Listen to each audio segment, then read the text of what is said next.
Bible, and I'm going to begin reading at verse 1. When you have it, please signify by saying, "So let it be done." So let it be done. Help yourself. In those days, Hezekiah became deadly ill. The prophet Isaiah, son of Amos, came and said to him, "Thus saith Yahweh, set your house in order, for you shall die, you shall not recover." Then Hezekiah turned his face to the wall and prayed to Yahweh, saying, "I beseech you, O Yahweh, earnestly remember now how I have walked before you in faithfulness and truth, and with a whole heart entirely devoted to you, and have done what is good in your sight." And Hezekiah wept bitterly. Verse 4. Before Isaiah had gone out of the middle court, the word of Yahweh came to him. "Turn back and tell Hezekiah, the leader of my people, thus saith Yahweh, the Yahweh of David, your forefather. I have heard your prayer. I have seen your tears. Behold, I will heal you. On the third day, you shall go up to the house of Yahweh, and I will add to your life 15 years and deliver you and this city Jerusalem out of the hand of the king of Assyria. And I will defend this city for my own sake and for my servant David's sake." Verse 7. And Isaiah said, "Bring a cake of figs, let them lay it on the burning inflammation that he may recover." Hezekiah said to Isaiah, "What shall be the sign that Yahweh will heal me, and that I shall go up into the house of Yahweh on the third day?" And Isaiah said, "This is the sign to you from Yahweh, that he will do the thing he has promised. Shall the shadow denoting the time of day go forward 10 steps or go back 10 steps?" Hezekiah answered, "It is an easy matter for the shadow to go forward 10 steps. So let the shadow go back 10 steps. Verse 11 and the last verse. So Isaiah the prophet cried to Yahweh, and he brought the shadow the 10 steps backward, by which it had gone down on the sundial of Ahaz. You may be seated.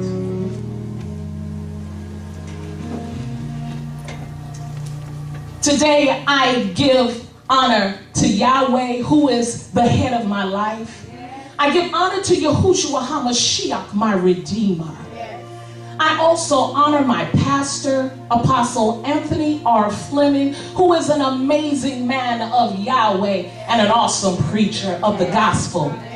I give honor to Elder Latanya Fleming, who is a mighty woman of Yahweh, who is gifted and who is a firecracker for Yahweh.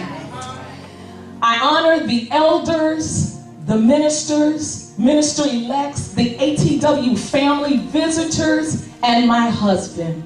I count it a privilege to stand before you, Yahweh's people, precious people, today.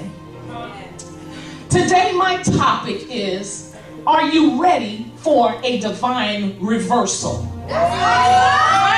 Are you ready for a divine reversal? Now, before I get into the text, I have to give you some historical background so that we have a good foundation leading up to chapter 20. Now, Hezekiah was 25 years old before he became king, and he ruled in Jerusalem for 29 years, and he was of the lineage of David. Now, prior to Hezekiah's reign, the other kings built idols. They did what Yahweh had told them not to do. But when Hezekiah reigned, he came in and he tore down all of those idols.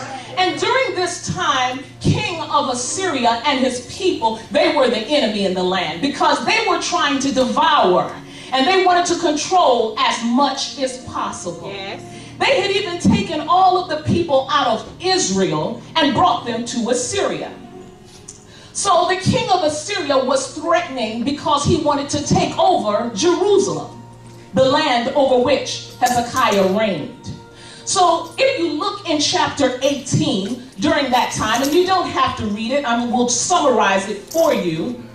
The king of Assyria sent 3 of his top leaders and his army to Hezekiah and his people. Yes. And Hezekiah didn't go out to meet the 3 leaders. He sent his own servants and leaders to meet them. Right. So the Assyrian people went to Hezekiah, and they went to an area that was heavily populated, not only by the leaders of Hezekiah, but the people. Yeah. And during this time, the king of Assyria had his people talk in a derogatory sense against Hezekiah. Right. They said that Hezekiah was lying to them. They said, look, you have confidence in Hezekiah, and he's telling you that Yahweh is going to deliver you. But the problem is, have you ever seen that happen? You know, here it is. We have taken over all the land in this area. But you're telling me that your Yahweh is going to deliver you? What we have to offer is greater. Come to the side of the real king, the king of Assyria. And he says that when you come over there, we have the best to offer you. We have food, we have land, much like your own land. They tried to relate it to something they were familiar with. But that was a lie, because they had idols in the land of Assyria. And King Hezekiah in Jerusalem had torn down all of the idols. So here we are at a place where the servants had to take back bad news to King Hezekiah. And so they told him what the Assyrian leaders had told them. And Hezekiah heard the news, and immediately he went to the house of Yahweh. That's right. And he sent a message to Isaiah, and Isaiah was the prophet of that time. He interceded for Hezekiah. And so he told him all that had happened. Now here we are in chapter 19, leading up to our text in 20. And some verses, it's important that I read them to you so that you do not miss anything. Yes. But in chapter 19, Hezekiah admitted that he felt ashamed. And it says, Hezekiah said in verse 3, there are many problems at this time, and the leader of the army's words make me ashamed. The problems are like a child that is ready to be born, but its mother is not strong enough for it to be born. Wow. Verse 4, perhaps Yahweh, who is your Yahweh, will do something about all the words of the leader of the army. Yes. His master is the king of Assyria. The king sent him to laugh in a bad way at Yahweh, who is really alive. Maybe your Yahweh will tell him that his words were wrong. Yahweh has heard them. So pray about the people that remain in Jerusalem. So Hezekiah's servants came to Isaiah, and Isaiah said to them, tell your master that Yahweh said, do not be afraid of the words you have heard. The servants of the king of Assyria are not important. They have said very bad things about me. Listen to me, and I will put a spirit into the king of Assyria. Then he will hear a certain report.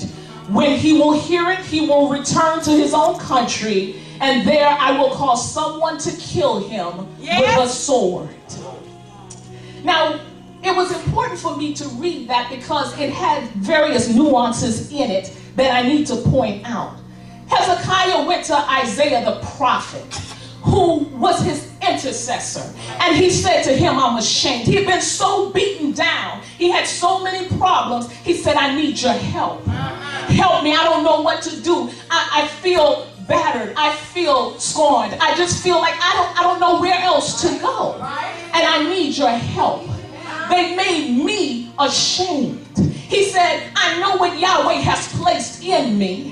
I'm pregnant with all of these things, but I don't have the energy to bring it forth. And then he says, your Yahweh. In the scriptures, I kept emphasizing your Yahweh. It's not that Hezekiah didn't believe in Yahweh, but you know how it is when you are beaten down with problem after problem after problem, and you just don't know what to do. And you know how we say, we need to call on somebody that can get a prayer through.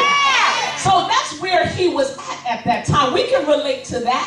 Yahweh has given us so many things he told us he was going to do for us. So many things he told us that we are to do. But it seems like the closer we get to it, the further it seems to go. And it slips out of our grasp. And we wonder, how am I going to do it? Because the enemy realizes that his time is short. That we are close to manifestation and purpose. So he intensifies the attack. Okay. So as in the text, Yahweh responds to Hezekiah. Yes. He responds immediately, and he tells them, don't worry about what those people say. They're not even significant.